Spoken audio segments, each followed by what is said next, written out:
Hello छात्रों, जो भी क्लास 10th में पढ़ रहे हैं या आने वाले सालों में क्लास 10th में जाने वाले हैं, उनके लिए यह वीडियो बहुत ही बेनिफिशियल होगा, क्योंकि इस वीडियो में हम लोग 500 से भी ज़्यादा वस्तुनिष्ठ प्रश्न देखेंगे। मतलब टोटल एक्सरसाइज का हम लोग टोटल वस्तुनिष्ठ प्रश्न में पढ़ेंगे, वो भी सारे इम्पोर्टेंट वस्तुनिष्ठ प्रश्न पढ़ेंगे। और वस्तुनिष्ठ प्रश्न को पढ़ना इसलिए ज़रूरी है कि हर एक साल बोर्ड में आपको 50 नंबर का वस्तुनिष्ठ प्रश्न पूछता है, ठीक है। इसलिए वस्तुनिष्ठ प्रश्न आपको याद करना बहुत ज़रूरी है, तब जाके आपका अच्छे मार्क्स आएंगे, ठीक है। तो आइए हम लोग इस वीडियो में स्टार्ट करते हैं। टोटल हिंदी का टोटल वस्तुनिष्ठ प्रश्न, ठीक है। ये आपका किसी गेस्ट पेपर से लिया गया है। मुझे बनाने का पर्पस ये है कि आप कहीं भी हैं, आपके पास अगर मोबाइल है तो आप मोबाइल में ऑनलाइन आपको खोल के उसको आप देखिए और इस वीडियो से आप अच्छे मार्क्स बोर्ड में अच्छे मार्क्स लाने का कोशिश करें, ठीक है। चलो तो स्टार्ट करते हैं। स्टार्ट करने से पहले थोड़ा सा ध्यान देना है कि देखो, बहुत ही जितने भी आपका पाठ पढ़ना है, उसका लेखक का, उसका रचनाकार का नाम जरूर देता है। तो 7 से 8 नंबर जरूर इससे वस्तुनिष्ठ प्रश्न बनते हैं। तो सबसे पहले उसको देख लेते हैं, ठीक है। देखिए, गद्य और पद्य दो आता है। पहला देखिए, यहाँ पे दिया हुआ है कि श्रम विभाजन और जाति प्रथा किसने लिखा? भीमराव अंबेडकर ने। और ये कैसा है? निबंध। इससे देखो ऐसे क्वेश्चन पूछेगा कि श्रम विभाजन और जाति प्रथा किसने लिखा, तो क्या दोगे? भीमराव अंबेडकर। और ये कैसा है? निबंध है कि कहानी है कि भाषण है कि ललित निबंध है? तो निबंध, ठीक है। याद कर लेना। एक नंबर क्वेश्चन, एक नंबर का आ गया क्वेश्चन। चलो दूसरा, 20 के दांत किसने लिखा? नलिन बिलोचन शर्मा। ये कहानी है, याद कर लेना। भारत से हम क्या सीखे? मैक्स मुलर ने लिखा, यह भाषण है। नाखून क्यों बढ़ते हैं? हजारी प्रसाद द्विवेदी के लेखक है और यह ललित निबंध है। चलो ठीक है। 5वां नंबर क्या है? पाठ का नाम नागरी लिपि किसने लिखा है? गुणाकर मूले ने। और यह किस टाइप का है? निबंध है, समझ रहे हो। चलो 6ठा बहादुर है, किसने लिखा था? अमरकांत ने। और एक कहानी है, ठीक है। परंपरा का मूल्यांकन किसने लिखा? रामविलास शर्मा ने। यह किस टाइप का है? निबंध है। जीत जीत में निरखत हूँ, बिरजू महाराज ने लिखा, यह साक्षात्कार है, ठीक है। चलो उसके बाद देखते हैं, आविनियो अशोक वाजपेयी ने लिखा है, ललित रचना है। मछली के लेखक कौन है? विनोद कुमार शुक्ल, कहानी है। नौबत खाने में इबादत, यतीन्द्र मिश्र व्यक्ति चित्र है, किसी व्यक्ति का चित्र किया गया है। शिक्षा और संस्कृति महात्मा गांधी ने लिखा, यह शिक्षा शास्त्र है, ठीक है। देखो, आपको साल भर में ये सब याद करना है, एकदम आसानी से याद होगा। डेली तुमको 10 मिनट आधा घंटा पढ़ोगे, सारा का सारा क्वेश्चन याद हो जाएगा, कि बाद में आपको जब एग्जाम होगा उस समय कोई दिक्कत ना हो, ठीक है। चलो उसके बाद देखो, अब ऑब्जेक्टिव में हम लोग गद्य पद का ऑब्जेक्टिव देखना चालू करते हैं। गद्य पद का पहला पढ़ना था आपको। गद्य पद में श्रम विभाजन, ठीक है। श्रम विभाजन आपने पढ़ा कि भीमराव अंबेडकर ने लिखा है, ठीक है। चलो पहले लिखा डॉक्टर भीमराव अंबेडकर का जन्म कब हुआ, याद रखना। तो इसका देखो ऑप्शन आपका दिया 2020 में भी दिया है, 14 अप्रैल 1891 को। 14 अप्रैल 1891 को। श्रम विभाजन जाति प्रथा के लेखक कौन है? देखो ऐसा भी क्वेश्चन मैंने बोला, ये तो भीमराव अंबेडकर ने। दूसरा का ये लगाना, आदर्श समाज स्वतंत्रता समानता पर भ्रातृत्व पर आधारित होगा, यह किसने कहा था? ये किया था भीमराव अंबेडकर ने। चलो ठीक है, नेक्स्ट क्वेश्चन देखते हैं हम लोग। नेक्स्ट क्वेश्चन क्या है कि डॉक्टर भीमराव अंबेडकर का जन्म किस परिवार में हुआ था? तो ये हुआ था दलित परिवार में। भारत की राष्ट्रीय क्षमता का पूर्ण विकास किस व्यवस्था में संभव है? तो ये संभव है समाजवादी व्यवस्था में, ठीक है। डॉक्टर भीमराव अंबेडकर ने किस प्रथा को आर्थिक पहलू से खतरनाक माना है? तो ये माना है जाति प्रथा को। डॉक्टर भीमराव अंबेडकर का जन्म कहाँ हुआ था? चलो ये बताना, महू मध्य प्रदेश में, ठीक है। चलिए 8वां नंबर क्वेश्चन देखते हैं। भारत में बेरोजगारी का मुख्य कारण क्या है? बहुत बार क्वेश्चन पूछा गया है, तो यह है जाति प्रथा। भारत में बेरोजगारी का एक मुख्य कारण, प्रमुख एवं प्रत्यक्ष कारण क्या है?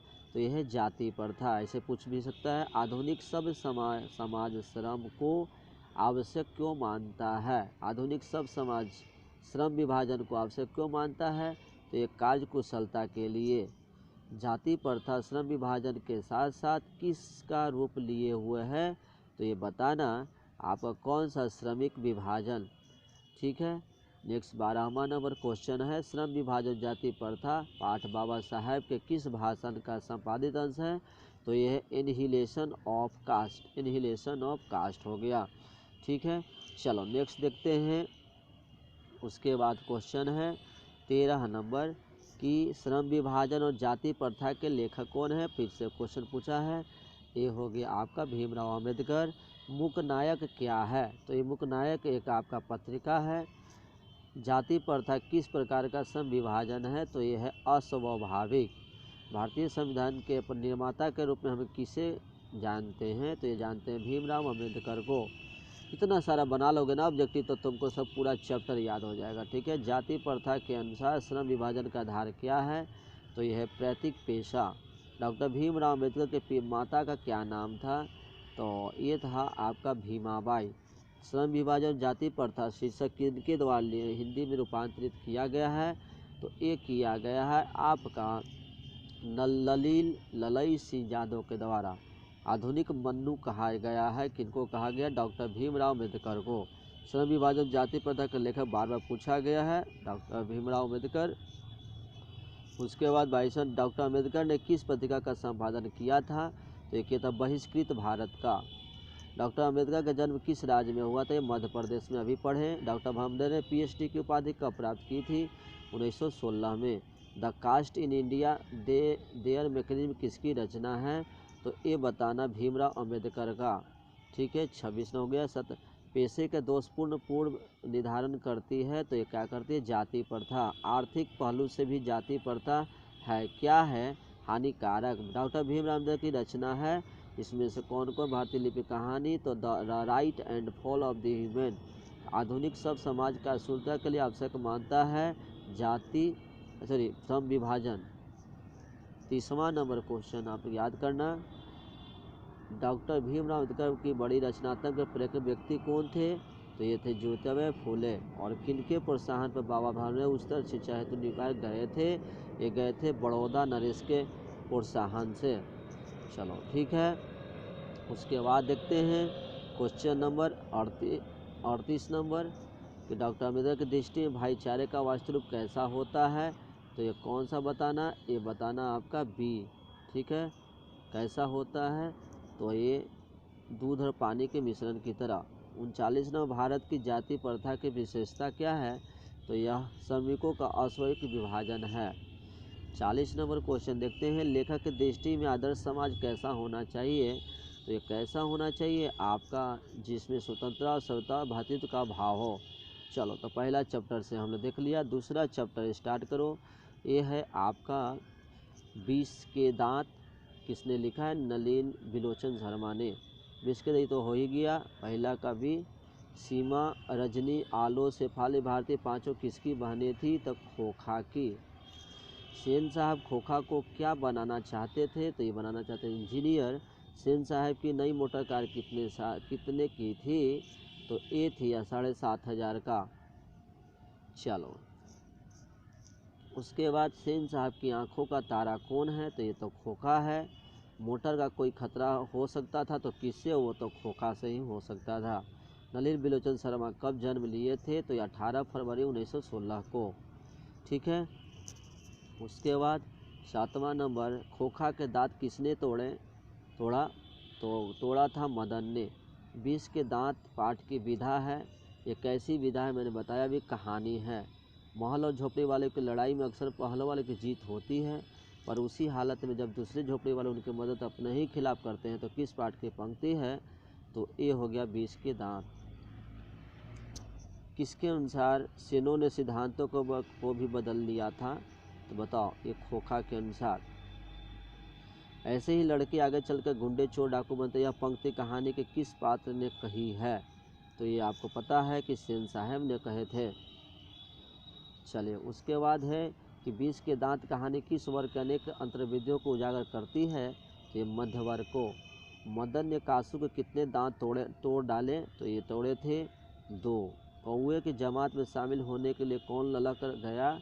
तो ये ललक गया था हंस। सेन साहब का मित्र कौन थे? तो ये थे पत्रकार साहब। सेन साहब की कितनी पुत्रियां थी?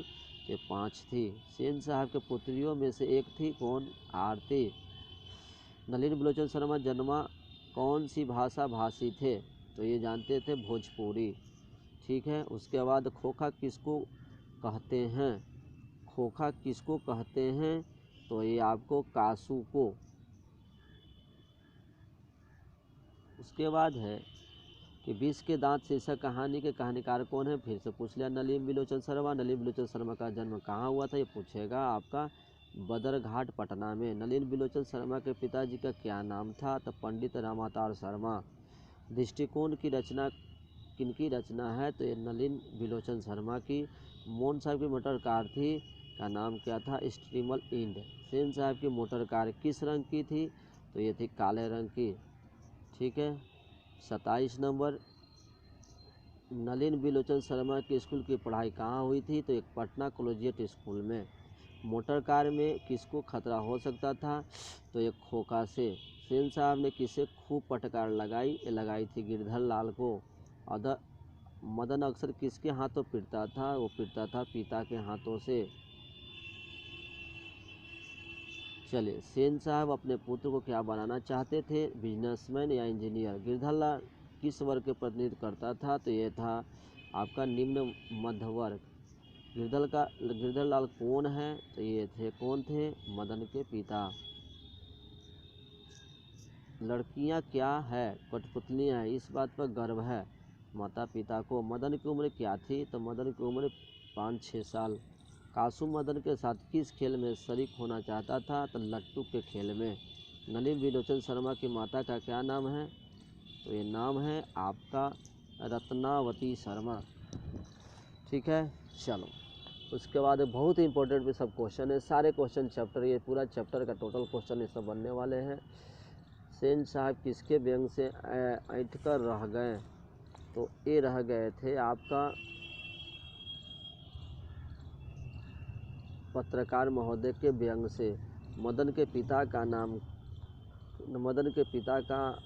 था, क्या नाम था? गिरधर लाल। विष के दांत कहानी किस वर्ग के अंतर्विरोधों को उजागर करती है? तो ये मध्य वर्ग का। चलो 41वां नंबर क्वेश्चन देखो, किसको मोटर की चमक दमक को कोई खतरा नहीं था? तो सेन साहब की पुत्रियों से। नलिन बिलोचन शर्मा की मृत्यु कब हुई? ये भी पूछ सकता है, 12 सितंबर 1961 को। 43 नंबर क्वेश्चन है, लोग सेन साहब को उनके बच्चे के लिए कौन सा विद्यालय उपयुक्त बताते थे? तो ये किंडरगार्टन स्कूल। ठीक है, नलिन बिलोचन शर्मा कथ्य शिल्प तथा भाषा यदि किसी सभी स्तरों पर आग्रही थे तो ये नवीनता के। विष के दांत कहानी ली गई है, तो कहाँ से ली गई? विष के दांत तथा अन्य कहानियों के संग्रह से। तो इस तरह हमने पाठ 2 का भी सारे अवस्तुनिष्ठ प्रश्न देख लिए। चलिए पाठ 3 का देखते हैं। कह रहा है कि प्लेटो और कांट थे महान, क्या महान थे? दार्शनिक।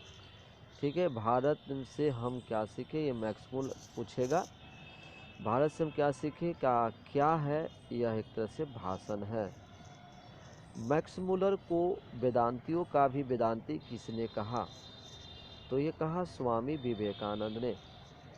मैक्स मुलर के अनुसार सच्चे भारत के दर्शन कहाँ हो सकते हैं? तो ये ग्रामीण भारत में। चलो 5वां नंबर क्वेश्चन देखते हैं, मेघदूत का जर्मन में अनुवाद किसने किया? तो मैक्स मुलर ने की। प्राचीन भारत में द्रविड़ भाषा परिवार की कौन सी भाषा सबसे अधिक प्राचीन है? तो ये है तमिल। मैक्स मुलर ने वर्ष की अवस्था में लीपजिंग विश्वविद्यालय में संस्कृत की अध्ययन प्राप्त की थी, तो ये 2 वर्ष की अवस्था में। स्वामी विवेकानंद ने वेदांतियों का वेदांती किसे कहा है? तो ये किया है मैक्स मुलर को। 9वां नंबर क्वेश्चन है, पुरानी स्लोवोनिक भाषा में चूहे को क्या कहते हैं? तो ये कहते हैं माइस। दारिस नामक सोने के सिक्के से भरा घड़ा किसे मिला था? तो वारेन हेस्टिंग्स को।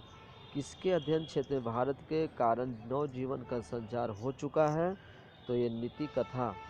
ठीक है, नीति कथा के कारण मैक्स मुलर ने सर्वविध संपदा और प्रकृति सौंदर्य से परिपूर्ण किस देश को माना है? तो ये माना है भारत को। 12 का हो गया सी। 13 नंबर, प्लूटो के संबंध किस देश से है? तो यह है यूनान से। भारत की प्राचीनतम भाषा कौन सी है? तो ये है संस्कृत। मुंडा किस देश की जनजाति है? तो यह है भारत के। संस्कृत का अग्नि शब्द लैटिन किस रूप से लिए मिलता है? तो ये मिलता है इग्निस से। मैक्स मुलर ने हितोपदेश का अनुवाद कौन सी भाषा में करवाया था? तो ये जर्मन में। प्राच्य का अर्थ है पूर्वी। मैक्स मुलर कौन सी भाषा में बाल्यकाल में ही निपुण होकर कविता लिखने लगे थे? तो ये लगे थे लैटिन में। कंठ और केन आदि उपनिषदों का अनुवाद मैक्स मुलर ने किस भाषा में की थी? तो ये की थी आपके जर्मन भाषा में। ठीक है। चलिए, क्वेश्चन है कि मैक्स मुलर ने मानव सभ्यता का मूल स्रोत किसे माना है?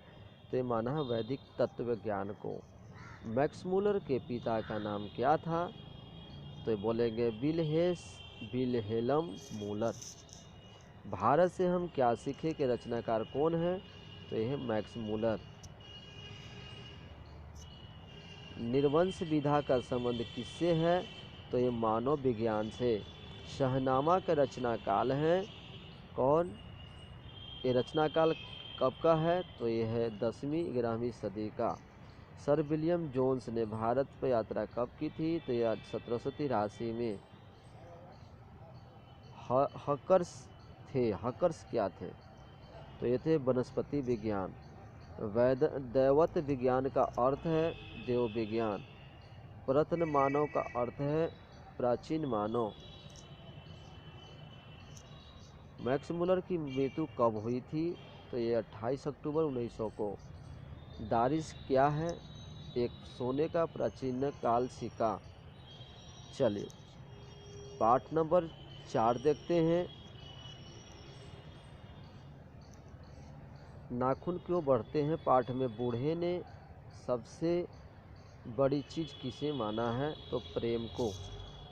किसको? प्रेम को।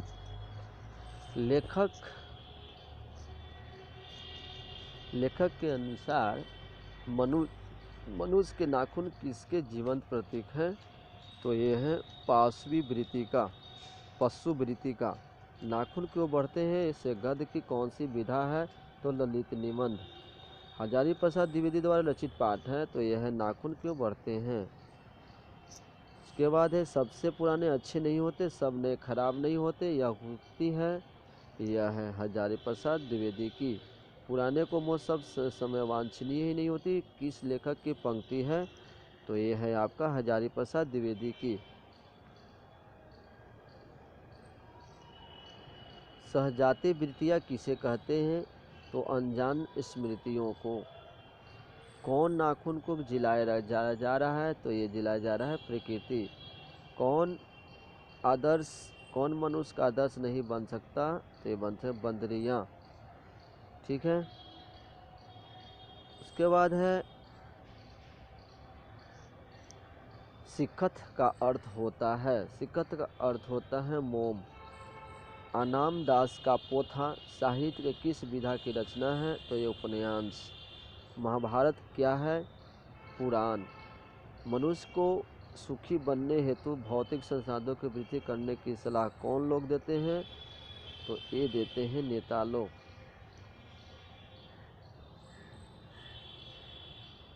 नाखून क्यों बढ़ते हैं? निबंध में निबंधकार को कौन सी दृष्टि प्रकट होता है? ये होता है मानववादी। आचार्य हजारी प्रसाद द्विवेदी ने साहित्य को किस विधा में लेखन नहीं किया है? तो ये हो जाएगा कहानी। हिंदी साहित्य का आदिकाल के रचनाकार हैं आचार्य हजारी प्रसाद द्विवेदी। कामसूत्र किसकी रचना है? तो यह है वात्स्यायन का।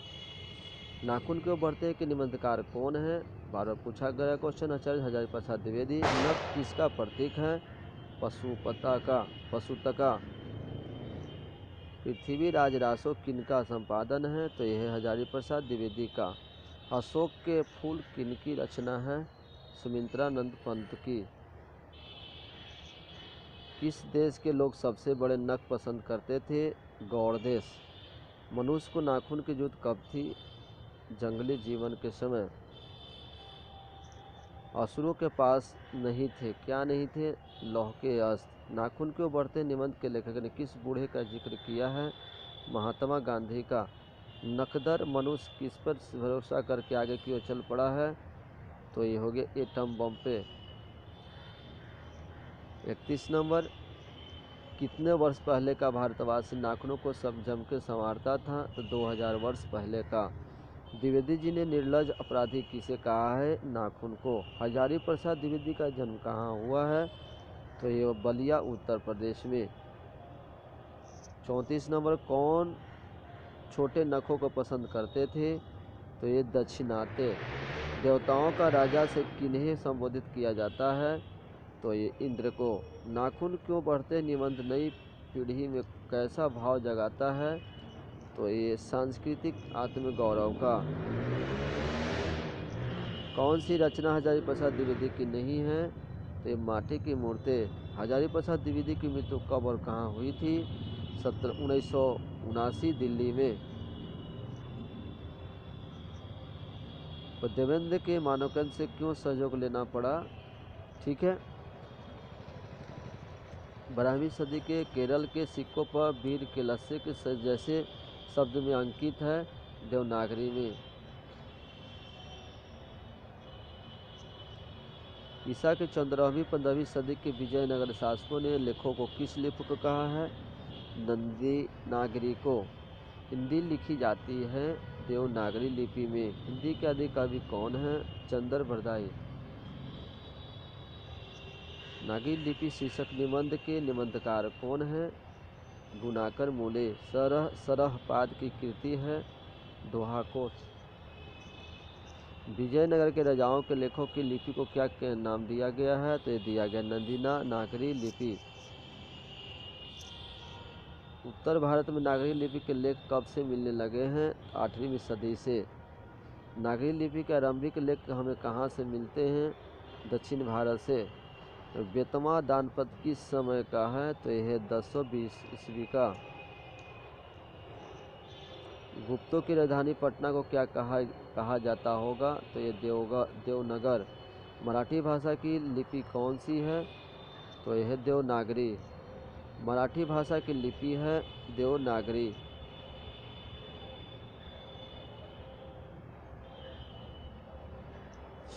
गुणाकर मूल्य का जन्म किस राज्य में हुआ था? तो इंदौर के पास। ठीक है। नागरी लिपि पाठ के गुणाकर मूल्य किस रचना से लिया गया है? तो ये लिया गया भारतीय लिपि कहानी से। नागरी नाम अस्तित्व में कब आया? 1000 के आसपास। गुणाकर मूल्य की प्रारंभिक शिक्षा किस परिवेश में हुई थी? तो ये हुई थी ग्रामीण। नागरी लिपि शीर्षक पाठ किस पुस्तक से लिया गया है? भारतीय लिपियों की कहानी। गुणाकर मूल्य की मृत्यु कब हुई थी? ये 2009 ईस्वी में। चलो छठा पाठ से देखते हैं। बहादुर के लेखक हैं अमरकांत। दिल बहादुर बहादुर कहाँ का रहने वाला था? तो ये नेपाल का। बहादुर का पूरा नाम क्या था? दिल बहादुर। लेखक के रिश्तेदार ने बहादुर पर क्या आरोप लगाए? पैसे चुराने का। बहादुर कहानी है नेपाली गवई गोरखे की। बहादुर लेखक को क्या कहकर संबोधित करता था? बाबूजी। बहादुर अपने घर से क्यों भागा था? बताओ। तो भागा था माँ की मार के कारण। बहादुर पर कितने रुपए चोरी का इल्ज़ाम लगे थे? 11 रुपये के। बहादुर लेखक के घर से अचानक क्यों चला गया? तो ये हो गया सी। स्वयं के प्रति लेखक घर वालों के व्यवहार में आए परिवर्तन के कारण। बहादुर कहानी के कथाकार की पत्नी है इसकी निर्मला। 11वां नंबर, आकाश पक्षी किस विधा की रचना है? तो ये हो गया उपन्यास। बहादुर को किसकी याद नहीं आती थी? माँ की। बहादुर कौन था? नौकर। कहानीकार के लेखक का नाम क्या था? किशोर। नाश्ता पानी के बाद बातों को क्या छनने लगी? जलेबी। कहावत है। बहादुर की माँ स्वभावतः कैसी थी? तो ये गुसैल। जहाँ प्रतिष्ठा नहीं वहाँ क्या रहना, या बात किसके मन में उत्पन्न हुई? ये हुई बहादुर के। बहादुर पाठ के रचनाकार हैं कौन? अमरकांत। निर्मला कौन थी? तो ये निर्मला कहानीकार की पत्नी। मित्र मिलन के रचनाकार हैं अमरकांत। रुपए खोने का प्रपंच किसने रचा था? तो ये रचा था कहानीकार के रिश्तेदार ने। कथाकार की पत्नी के नौकर को लेकर कौन आए थे? तो कथाकार के साले साहब। बहादुर घर से चलते समय कितनी राशि लेकर चला गया था? 2 रुपये। बहादुर स्वभावतः कैसा था? तो बहुत हंसमुख मेहनती। ठीक है। उसके बाद 30वां नंबर, तो निर्मला आंखों पर क्या रखकर रोने लगी थी? आंचल। मौत का नगर किस लेख की कहानी संग्रह है? तो यह अमरकांत की। किसने बहादुर को डंडे से पिटाई कर दी? तो ये किशोर ने। अमरकांत के किस कहानी लेखक के लिए पुरस्कृत किया गया है? तो ये किया गया है डिप्टी कलेक्टर के लिए। बहादुर पर चोरी का इल्जाम किसने लगाया था? लेखक के अतिथि ने। बहादुर के नाम से दिल दर्द शब्द किसने उड़ा दिया? तो ये उड़ा दी निर्मला ने। लेखक के रिश्तेदार ने कितने रुपए चोरी होने की बात कही? 11 रुपये। चलिए उसके बाद है नेक्स्ट पार्ट से कि प्रगतिशील साहित्य का संबंध है बौद्ध दर्शन से। जारशाही में थी, कहाँ में थी? सोवियत रूस में। साहित्य के निर्माण में प्रतिभाशाली मनुष्य की भूमिका है, क्या भूमिका? निर्णायक। रामविलास शर्मा को किस कृति के लिए साहित्य अकादमी पुरस्कार प्राप्त हुआ है? तो ये हुआ है निर्मला की साहित्य साधना। जातीय अस्मिता की दृष्टि से इतिहास की प्रवाह कैसा है? तो यह विच्छिन्न और अविच्छिन्न दोनों। साहित्य की परंपरा का पूर्ण ज्ञान किस व्यवस्था में संभव है? तो समाजवादी व्यवस्था में। परंपरा का मूल्यांकन किसकी कृति है? तो ये रामविलास शर्मा का। परंपरा का मूल्यांकन किस विधा की रचना है? तो यह है निबंध। वायरन किस भाषा के कवि था? ये था अंग्रेजी। तार सप्तक ने कितने कवियों की कविताएं संग्रहित है? तो ये 7। एथेंस किस महादेश में है? तो यह है यूरोप में। 13 नंबर क्वेश्चन, साहित्य सापेक्ष रूप में होता है? तो यह हो गया प्रस्वाधीन। सभ्यता का हर स्तर क्या नहीं होता? वर्गजूट। साहित्य सापेक्ष रूप में क्या होता है? स्वाधीन। अभिन्न का शाब्दिक अर्थ है अटूट। चलिए चैप्टर 8 देखते हैं। जीत जीत में निरखत है, कौन लिखा था? बिरजू महाराज। बिरजू महाराज ने कितने प्रोग्राम के बाबूजी की 10वीं और 13वीं करवाई? तो ये हो गया बी 3। बिरजू महाराज ने ठुमरिया किससे सीखी? तो अम्मा से।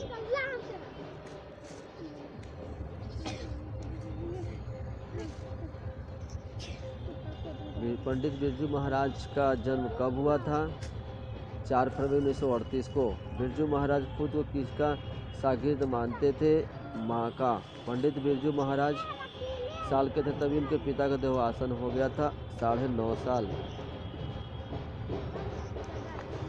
सुशील वादों में शाह की उपाधि प्राप्त है ये शहनाई को। पंडित बिरजू महाराज किसके कला से संबंधित हैं? कथक नृत्य से। चित्र निकल किस विधा की रचना है? तो एक सदस्कार। 9वां नंबर क्वेश्चन है, पंडित बिरजू महाराज ने अपने पिता के साथ आखिरी प्रोग्राम कहाँ किया था? तो ये हो जाएगा मैनपुरी।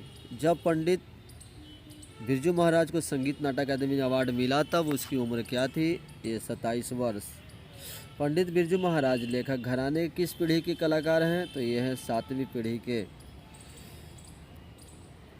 रश्मि वाजपेयी हैं, क्या है? नृत्यांगना। पंडित बिरजू महाराज हराज हैं, नर्तक। ठीक है। पंडित बिरजू महाराज है क्या? एक नर्तक हैं। बिरजू महाराज की पहली शिष्या कौन थी? रश्मि। आखिरी प्रोग्राम के समय बिरजू महाराज के बाबूजी कितने साल के थे? ये थे 54 साल। बिरजू महाराज का साक्षात्कार किसने लिया था? ये रश्मि वाजपेयी ने। बिरजू महाराज ने गंडा बांधने पर बाबूजी को गुरु दक्षिणा के रूप में कितनी राशि अर्पित की थी? तो ये 500 रुपये। ठीक है, 500 रुपये। उसके बाद क्वेश्चन है कि बिरजू महाराज को तालीम किससे मिली थी? पिताजी से। बिरजू महाराज की शादी कितने वर्ष में हुई थी? तो ये 18 वर्ष में। पंडित बिरजू महाराज का जन्म कहाँ हुआ था? लखनऊ में। बिरजू महाराज किसके पर्यायवाची बनाए गए थे? तो ये कथक के। चले, उसके बाद है 27 नंबर। बिरजू महाराज की शिष्या है कौन? तो रश्मि वाजपेयी। कितने वर्ष को उम्र में बिरजू महाराज ने नवाब साहब को पसंद आ गए थे? तो 6 साल। बिरजू महाराज के बाबूजी हनुमान जी के प्रसाद क्यों मांगे थे? तो नौकरी छूटने हेतु। पंडित बिरजू महाराज किस लड़के को डांस सिखाते थे? तो ये सीताराम बागला को। 31 नंबर। पंडित बिरजू महाराज गुरुआइन कौन थी? तो ये उनकी माँ। चले, नेक्स्ट पार्ट का देखते हैं कि लेखक कितने वर्ष पहली बार आणवीय गए थे? तो ये हो जाएगा आपका 10 वर्ष। आणवियो कहाँ स्थित है? तो ये फ्रांस में। कविता नहीं है, इसमें कविता को नहीं, आणवियो। आणवियो फ्रांस का एक प्रमुख रहा है। क्या है? कला केंद्र। आंद्रे ब्रेता, रेंसा, पाल एडवर्ड ने आणवियों को रहकर संयुक्त रूप से लगभग कितनी कविताओं की रचना की? तो ये 30। आणवियों में 19 दिनों के प्रवास के दौरान लेखक ने कितने गद्य की रचना की थी? तो ये कितनी? 27। ला मादाम मेजोल द आणवियो किसकी कृति है? तो ये पिकासो की। ला शत्रुज का धार्मिक उपयोग कब से कब होता है? तो ये होता है 14वीं सदी से फ्रेंच क्रांति तक।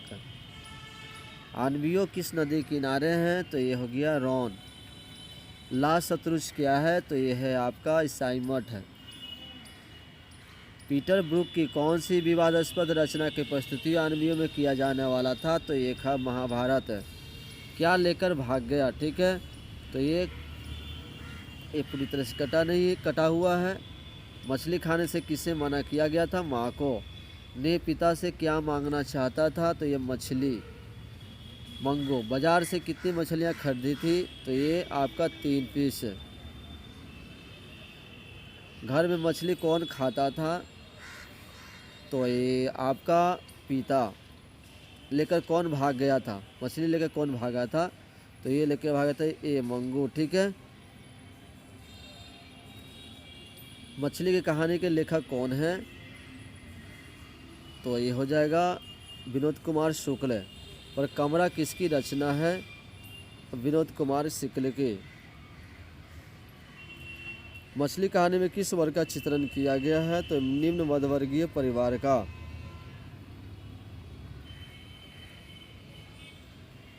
मछली की आंखों में नज़र आ रही थी। मछली आंखों में नज़र आ रही थी किसको? परछाई। इसकी परछाई नज़र आ रही थी। नौकर की कमीज किस विधा की रचना है? दी उपन्यास। कहानीकार के छोटे भाई का नाम क्या है? संतु। विनोद कुमार शुक्ल के जन्म किस राज्य में हुआ था? तो छत्तीसगढ़ में। कथाकार के पिता जब मछली खरीदे थे तब कितनी मछली मर गई थी? तो 1। घर के अंदर की तरफ से किसके ज़ोर ज़ोर से चिल्लाने की आवाज़ आ रही थी? तो पिताजी की। विनोद कुमार शुक्ल का जन्म कब हुआ था? तो 1 जनवरी 1937 को। विनोद कुमार शुक्ल का जन्म कहाँ हुआ था? तो ये राजनांद छत्तीसगढ़ में। भग्गू कौन था? तो ये था घर का नौकर। भग्गू संतु के पीछे क्यों भागा? मछली छीनने के लिए। संतु मछली के लेकर क्यों भागा? तो कुएं में डालने के लिए। मछली कहानी शुक्ल जी के किस संकलन से ली गई है? ये महाविद्यालय से। विनोद कुमार शुक्ल का रचित कहानी है मछली। मछली काटने का काम किसके द्वारा किया जाता था? तो भग्गू के द्वारा। मछली से कौन डर रहा था? संतु। कौन ठंड से कांप रहा था? तो ये काट रहा था संतु। बिस्मिल्लाह खां दर्शकों से कौन सी दुआ ईश्वर से मांग रहे थे? सच्चे सुर की नेमत की। इबादत का अर्थ है, इबादत का अर्थ उपासना। बिस्मिल्लाह खां प्रसिद्ध थे क्या सिर्फ शहनाई वादक में। नौबत खाने में इबादत पाठ के केंद्र है, किस पे? बिस्मिल्लाह खां पे। कविता नहीं है, इसमें से कविता नहीं है, कौन नहीं है? ये आपका नौबत खाने में इबादत है। बिस्मिल्लाह खां के पिता का नाम क्या था? तो ये पैगंबर बख्श खां। नौबत खाने में इबादत साहित्य की कौन सी विधा है? तो यह व्यक्ति चित्र। बिस्मिल्लाह खां के साथ किस मुस्लिम पर्व का नाम जुड़ा हुआ था? तो मुहर्रम। यतीन्द्र मिश्र किस अर्धवार्षिक पत्रिका संपादन कर रहे थे? तो शहीद का। शहनाई के रीढ़ किस तरह के पौधे से तैयार की जाती है? तो ये नरकट है। उस्ताद बिस्मिल्लाह खां के बचपन का नाम क्या है? तो ये नाम था कमरुद्दीन। यतीन्द्र मिश्र का जन्म किस राज्य में हुआ था? तो ये हुआ था उत्तर प्रदेश। ठीक है। 12वां नंबर, शिक्षा और संस्कृति के लेखक कौन? महात्मा गांधी है। ठीक है। आध्यात्मिक शिक्षा से गांधी जी का क्या अभिप्राय है? हृदय की कोशिका। मेरा धर्म कैद खाने का धर्म नहीं है, किस पाठ की पंक्ति है? तो यह है शिक्षा और संस्कृति। महात्मा गांधी के अनुसार उदारत और बढ़िया शिक्षा क्या है? तो यह अहिंसक प्रतिरोध। गांधी जी का दक्षिण अफ्रीका प्रवास कब से कब तक रहा था? तो ये रहा था 1893 से लेकर 1914 तक। गांधी जी को महात्मा की उपाधि किसने दी थी? तो रविंद्रनाथ ठाकुर ने। महात्मा गांधी का जन्म स्थान कहाँ है? पोरबंदर, गुजरात।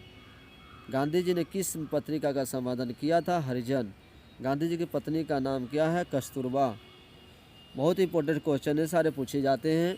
शेक्सपियर किस भाषा के कवि हैं? अंग्रेजी। उदात्त का शाब्दिक अर्थ है श्रेष्ठ। महात्मा गांधी का जन्म कब हुआ था? तो 2 अक्टूबर 1869 को। टॉलस्टॉय किस देश के साहित्यकार थे? तो ये थे रूस के। गांधी जी के अनुसार शिक्षा सहायक होती है इन सभी विकास में, शरीर विकास, बुद्धि विकास, आत्म विकास, सभी में। यंग इंडिया क्या है? एक पत्रिका है। महात्मा गांधी की रचना है क्या? शिक्षा हर के शिक्षा और संस्कृति। शिक्षा और संस्कृति के लेखक कौन है? तो ये है महात्मा गांधी। अभी जस्ट क्वेश्चन देखा। गांधी जी के माता का नाम क्या था? पुतलीबाई। गांधी जी द्वारा रचित पुस्तक है सत्य के साथ मेरे प्रयोग। शिक्षा के और संस्कृति पाठ में किनके विचार प्रस्तुत हैं? महात्मा गांधी के। महात्मा गांधी का जन्म कहाँ हुआ था? तो यह होता गुजरात में। गांधी जी वकालत की पढ़ाई के लिए कहाँ गए थे? तो ये लंदन। गांधी जी दक्षिण अफ्रीका में कब से कब तक रहे? तो ये रहे थे 1893 से 1914 तक। वस्तुनिष्ठ प्रश्न देख लिया पूरा, गद्य से हम लोग वस्तुनिष्ठ प्रश्न देख लिया। करीब यह 500 के करीब वस्तुनिष्ठ प्रश्न हो चुके हैं। तो इस वीडियो में हम लोग खाली गद्य का ही वस्तुनिष्ठ प्रश्न देखेंगे। नेक्स्ट पार्ट में हम लोग पद का टोटल वस्तुनिष्ठ प्रश्न देखेंगे। और यह वीडियो आप लोग के बेनिफिट हुआ होगा, आप लोग ज़रूर फ़ायदा देगा। एक बार हमारे चैनल पर इसी तरह बने रहिए, इसी तरह मिलते रहेंगे बोर्ड की तैयारी के लिए सारे प्रश्न। और हमारे चैनल पर फिर से कह रहा हूँ कि नए आए हैं तो हमारे चैनल को लाइक और सब्सक्राइब कीजिए और अपने दोस्त के साथ ज़रूर शेयर कीजिए। धन्यवाद।